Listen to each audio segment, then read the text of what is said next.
Soapbox. Call 1300 222 891 or text 0467 922 891. They are the numbers for you to have your say on any of the issues we've been talking about today. We've touched marine safety and the new strategy that came into effect in January. It's almost 12 months old. Has that had an impact on you as a boatie or a jet skier or a water user? I'd love to hear from you. We also spoke with the Chief Justice, Chris Kourakis, who is retiring from that role come February. I've got a text to read out in just a moment, but maybe you have something on that one you would like to contribute. We spoke about sea lions and some of the sort of quite disturbing news that we're seeing, that the latest breeding season from the sea lions off the state's coast is showing a significant jump in pup deaths. It's prompted some urgent monitoring and conservation efforts. And if you're heading down to Victor or anywhere along the coast over summer, keen to hear your plans. We did hear earlier that the Victor Harbour horse-drawn tram had closed on Monday. There was some concerns after the southerlies picked up, and the staff at the tram had been feeling a little bit unwell, and for the safety of them and the horses, they did close it down. It's reopened now, which is great news. But what are you thinking for the holidays? Are you going to be heading to the beach? We've certainly been somewhat algae-free for a little while. Let's hope that that's going to mean a great summer for everyone along the coastline. All right, keen to chat to some of you. Rob is on the line from Happy Valley. Hi, Rob. Hey, good morning, Caroline. Thank you very much for taking the time to speak with me today. Oh, well, thank you for calling in. What would you like to chat about? I just wanted to reference the algal bloom, and especially down at Victor Harbour with the staff not feeling well. It's fantastic that we've been lucky enough here in Adelaide to have the weather conditions favourable for the lower counts that have been recorded and reported by the EPA and the team at SARDI.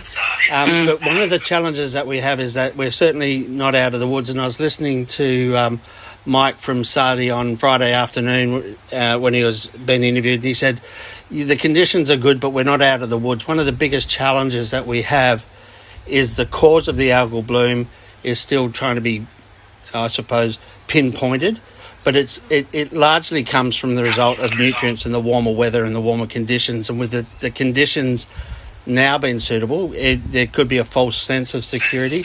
When this algae dies, the Karenia algae, it leaves toxins in the water for a period of time after it disintegrates. But the reality is what we should be doing is looking to try and put preventative or precautionary measures in place where we try and reduce the nutrient load that comes in through stormwater and other mechanisms into the Gulf, and do it in such a way as that we give the natural environment the best chance of healing itself.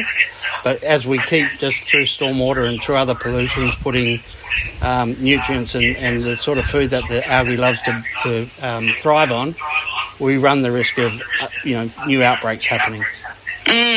I think, it's really some excellent points there. Certainly not out of the woods. I'm also curious, Rob, nutrients are one thing. We heard, obviously, down at Victor that those southerlies have picked up, and that's, something that's contributed. Do you know much about, the wind change and how much of an issue that can be? Yeah, well, the conditions overall, so the direction of the current, the direction of the wind, the water temperatures, etc., are all really important. And as I said, we've had some really favourable conditions. I think, what are we looking at, 37 tomorrow and 39 on Friday. So we're in for some hot weather. So hopefully that means that the metropolitan beaches are protected. But you would have seen Kangaroo Island, there's been some outbreaks there in Emu Bay and other places on the northern side of the island. And as that then blows across from the west with the southerlies and the southwesterlies, you run the risk of the algae, coming back through with the tides. So, or as the wind shifts and the tide shift, it could mean that as the Murray River comes out through the Coorong, it feeds nutrients, and then we end up with the hot soup of mess that all the nutrients are there and the algae's there, and then outbursts again. Rob, you sound like you have some experience in this area. What's your line of work? I'm an environmental remediation specialist in water, so I've been working in this field for 4 years now, and basically we've done some testing with SARDI to try and understand the best way to prevent those things from coming into the water. We think we may have found some solutions, but we're just working through those to make sure that they can be deployed. The message I think we need to say is let's not let perfection stand in the way of the good. So if there's ways that we can reduce the likelihood of a further outbreak, we should be encouraging councils to go through and apply for their algal bloom grants and for the stormwater management grants to get the mechanisms that they will have to put in place to stop nutrients from reaching the Gulf. So.